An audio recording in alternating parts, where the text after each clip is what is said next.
guys, is journaling a part of your spiritual practice? Stay tuned and I will tell you why it's a fabulous idea and maybe something you want to add.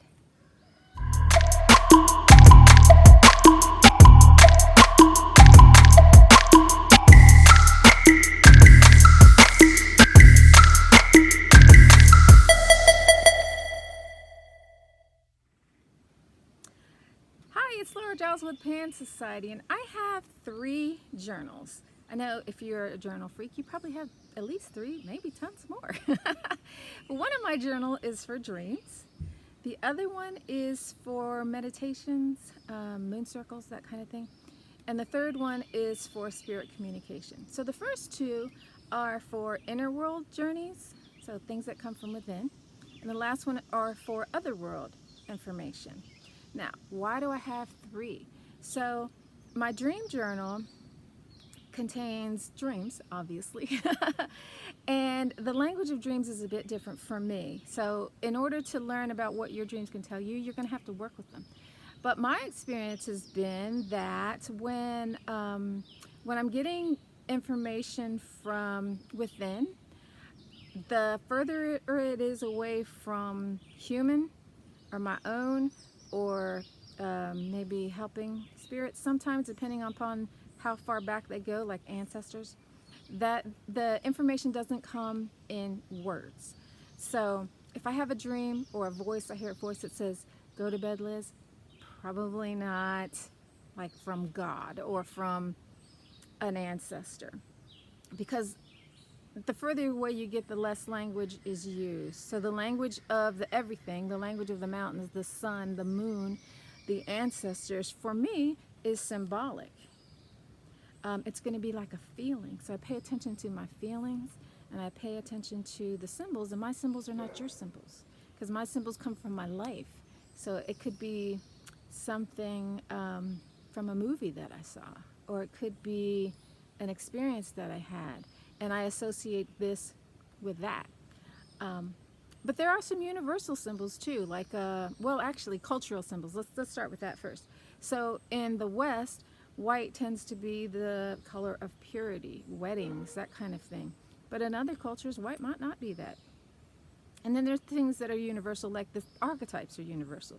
So everybody has a symbol for mother and warrior and healer, things like that. And that's why I put these in that journal. And actually, we have a dream group. If you want to start to learn what your dreams mean, you're welcome to join it. Join us, and I will put that link down below. I also put moon circle things in there for the same reason, because I get information from the moon in symbols. Now, my meditation, they're a bit different. My meditations can be more ego filtered, let's say. So I'm a little bit more careful about what comes through meditation and listening to that. And another reason why I write all this stuff down is to check for accuracy and truth. Because when your ego gets involved in stuff and you're just like, yeah, I'm going to do that, and it ends up that my ego is saying that, then that information is probably not all that useful. But it does help us to know, hey, your ego's in the way. So in that way, it's useful. But as far as like, hey, that's the path I need to follow, for me, not so much. And with my spirit communication journal, I don't do these. This is kind of like me going to them. Sometimes they come to me.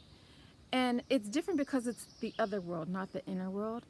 And so really the big difference is when it's inner world stuff, then I'm kind of controlling it a bit. I have control, somewhat control, because it's here.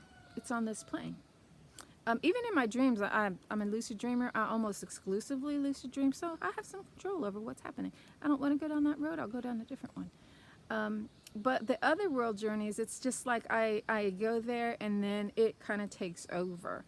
So that's the huge difference, and it's just a whole different thing. The rules of reality are completely different, and if you kind of go to the other world, you probably already know that. So.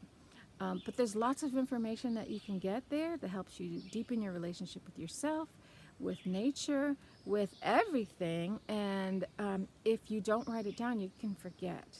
because in this realm, when your brain is in the alpha and theta state, then it's easy to forget. It's like you forget your dreams. It's like time stands still. It's not really here. So easy to forget.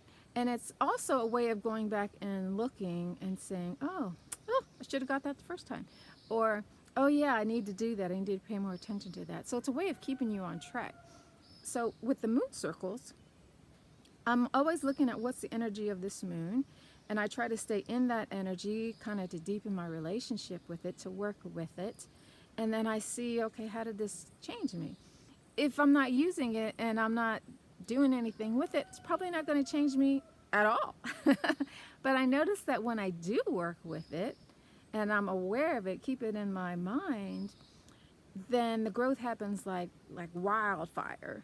So giving you that tip, if you journal, I'd love to hear how it works for you. You know, teach me something. Let's all learn together. If this is useful for you, hit the thumbs up and write me a comment. Our comments help to boost our channel. So the more you interact, the more you help us.